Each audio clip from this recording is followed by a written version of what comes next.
Hello, আসসালামু আলাইকুম। আমি ফারজানা ইসলাম রিমি চলে আসলাম শর্ট একটা ভিডিও নিয়ে। ছাদে গাছ লাগানোর জন্য কিভাবে আপনারা বাসায় মাটি এভাবে তৈরি করবেন।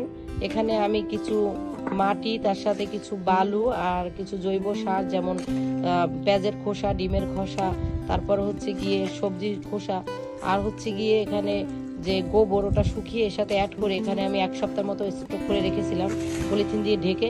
দেখেন এখন এটার কালারটা কেমন হয়েছে।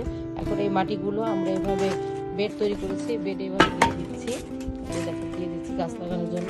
তো এখন এই মাটিগুলো কিন্তু খোলা খোলা থাকলে সবজি যখন আপনারা বিচি রোপণ করবেন, শিকড় ছাড়তে ভালো হয়, তখন সবজি মানে গাছগুলো ভালো হয়। এই জন্য আমি একটু এরকম হাত দিয়ে এগুলো এরকম গুঁড়ি গুঁড়ি করে দিচ্ছি মাটিগুলো।